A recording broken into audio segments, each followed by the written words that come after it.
刚刚睡醒的男人并未注意到，此刻电视上正报道着一则骇人听闻的消息：一种类似狂犬病的未知病毒最近正席卷全球，感染者会丧失理智并极具攻击性，希望广大居民采取好预防措施。而并未看到新闻的他，像往常一样出门后，发现今天路上的救护车格外的多，并且去超市买东西时，看到所有人都在疯狂采购物资。雷哥虽感觉奇怪，但也没多想。只买了几天的食物后便返回家中，直到晚上姐姐发来视频，他才明白发生了什么。身在政府部门的对方知道更多内幕，称此次病毒比报道的还要严重，官方已在一处海岛上提前修建了安全区，让弟弟赶紧来找他会合，一起前去避难。听到事态如此严重，雷哥立马订机票准备离去，可就在排队登机时，检票系统却突然失效，接着便看到所有航班也全部取消。随即众人手机就收到一则紧急通讯，因病毒蔓延的速度太快，国家已全面戒严，不允许任何人出入。有人立马意识到不对，吵闹起来。雷哥也赶紧给姐姐打电话询问情况，对方表示让其先回家等待，自己马上派人过去接他。可回去时才发现街道早已被堵得水泄不通。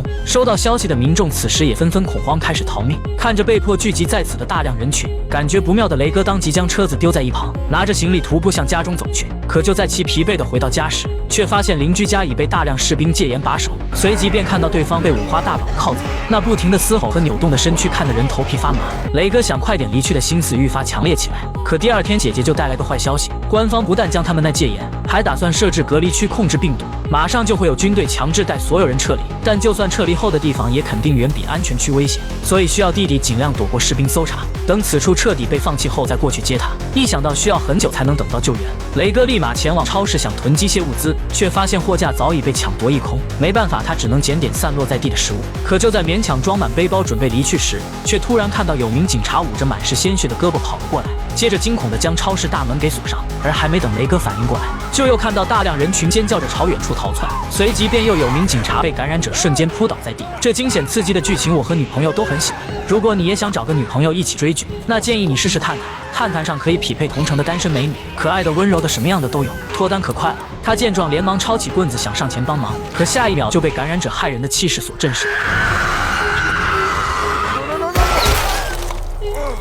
二人互相帮助，终于将其解决。可还没等雷哥庆祝劫后余生，就看到屋内受伤的警察已迅速并发变异。看着同伴的惨状，另一名受伤的警察赶紧让雷哥远离自己，随即在绝望中直接开枪自尽。而雷哥回家后则立马把门窗全部钉死，接着拉上窗帘遮挡住屋内视线。因为此时军队已开始陆续撤离起民众，很快他家门外也传来一阵敲击声。雷哥连忙藏到角落，不敢发出任何声响，终于有惊无险地躲过了士兵搜查。很快时间来到半个月后，整座城市早已沦为鬼城，彻底被抛弃。可雷哥却依旧没等到救援，并且没有信号，也让其无法联系上姐姐。而此时食物也即将消耗殆尽，没办法，他只能冒险出门开始搜索物资。仅有一把捕鱼枪的他也不敢走太远，只能闯入附近邻居家翻找起来，但接连搜了好几家都毫无所获。而就在其坚持不懈地前往下一处时，却意外发现竟还有人跟他一样也没撤离。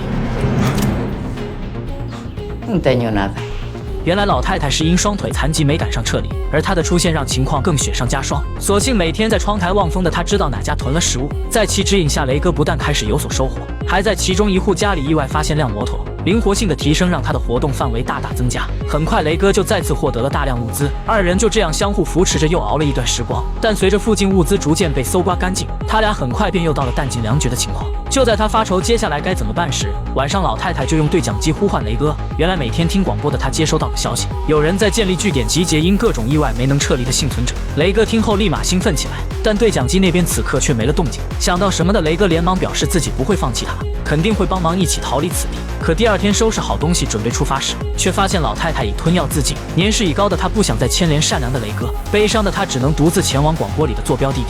可来到此地后，却发现这里已经沦陷，轰鸣声瞬间让其被大量感染者包围。雷哥只能拼命躲闪逃离这恐怖之地。所幸摩托的速度让他轻松甩掉了对方，可还没来得及高兴，前方突然出现的尸堆就惊得他直接摔倒在地。雷哥顾不得疼痛，连忙扶起摩托，却发现车子怎么也打不着火。看着紧追而至的感染者，没办法，他只能丢下摩托奋力狂奔。在经过一阵长途奔袭后，终于有惊无险地将他们拦在了一处码头栅栏外。但一艘船都没有，也让其彻底被困死在此。所幸他发现不远处的水面上飘着条汽艇，雷哥连忙驾船逃离了此处。可刚开出去不久，就因没有逐渐抛锚。就在他不知该如何是好时，便看到远处有艘货轮朝这边驶来。雷哥见状，赶紧大声呼救。就这样，他再次幸运地被救了上来。可众人的眼神和语言不通，让其感到不安。所幸有个人学过他国家的语言，在听到他们要靠岸寻找物资维修船只时，雷哥连忙表示自己是本地人，可以带路，并且还知道有处安全区。但船长听后并没太大反应。他已经见过很多幸存者组织的所谓的安全区。¿A qué te dedicas? Soy abogado. Gabarit. 只见老马跟船长说了什么，对方才转身离去。原来他谎称雷哥是工程师，因为法律在这末世下毫无用处，只有有用的人才配活下来。就像他自己是个飞行员，但老马能帮的也只有这么多，剩下的就只能靠他自己。很快深夜，雷哥就听到外面传来呼救声，原来他们又碰到了几名幸存者。可第二天却根本没看到那群人的身影，感觉不对劲的他连忙来询问老马。老马冷漠表示让其别多管闲事。雷哥听后立马意识到此处并没想象中那么好，连忙称自己知道某家医院有直升机，二人可以一起驾驶它前往安全区躲避。可老马思虑后却依旧不为所动，没办法，雷哥只能独自逃离此地。晚上他悄悄溜进船员的休息室，打算偷走把汽艇钥匙驾船离去，却发现昨天就上来的幸存者竟被绑在此处。雷哥见状连忙上前解开绳子，可下一秒准备逃跑的对方就被人直接射成筛子。只见看守的船员和老马迅速跑了下来，但危急时刻他却突然偷袭船员，随即在一番搏斗后将对方杀人灭口。原来老马已被白天的话语所说服，他迅速带着几人坐上了小船，可就在准备离去时，却还是被发现。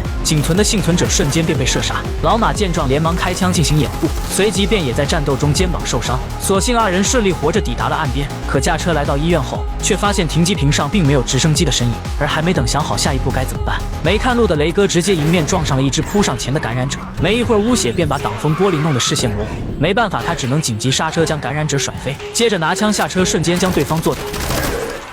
随即迅速转身把闻声赶来的狮群也全部解决。此举虽然直接将子弹消耗一空，但也让二人顺利的进入到医院。只因老马的伤势已不能耽搁，雷哥连忙四下寻找起手术工具，可下一秒却听到通风管道里传来动静。他连忙走上前仔细倾听，发现里面的确有人说话。找不到入口的他连忙呼唤起来，但此举却直接引来了一名感染者。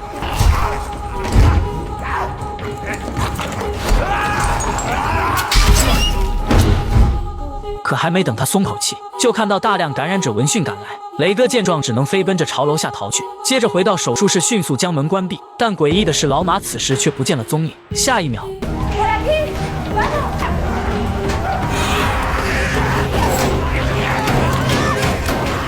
原来此处还有幸存者躲在安全的后楼，他们不但帮老马做了手术，雷哥还得知原来直升机停在了后院，只不过想抵达那里需经过一段布满感染者的区域。就在雷哥思索到底要不要冒险时，却突然听到楼下传来一阵枪声。原来货轮上那群歹徒也搜索物资来到了此处，突发状况让他们不得不拼命。可就在将通道劈开的瞬间，一只感染者却突然窜出，将护士直接扑倒。虽然众人迅速出手将其解决，但女人还是被感染者咬伤。她告诉众人不要靠近自己，一定要带孩子们安全离去。大家听后虽悲伤无比，但还是忍痛抛下她再次上路。很快他们就来到附近有感染者的区域，众人小心翼翼的一个个走了过去。可就在雷哥打算领着最后一个孩子过去时，却突发意外。尖叫声瞬间吸引了所有感染者的注意，情急下雷哥只能抱着孩子躲进一旁的柜子里。可即便如此，也依旧顶不了多久。就在他要坚持不住的时候，一阵枪声过后，外面逐渐安静下来。原来是四处搜索的歹徒无意中救了他，所幸对方并未发现躲起来的众人，他们有惊无险地逃过了这次危机。可接下来这段才是最难的路，只因这短短100米充斥着大量感染者。这时雷哥望着栅栏，心中突然有了计划。只见他们将所有栅栏绑到一起围成个圈，这样就能在保护自己的同时缓缓推进。但计划并没有想象中那么完美，所有感染者见状都疯狂扑了上来。这不光让他们的推进难度大大增加，还要防止以叠罗汉方式飞跃进来的感染者。几人只能边不停攻击边快速推进，终于有惊无险地抵达了大铁门外。随即在劈开门锁的同时，顺势把栅栏挡在门口。接着在众人全部跑进来后，再将其重新关闭。但就在启动时，却还是有漏网之鱼爬了进来。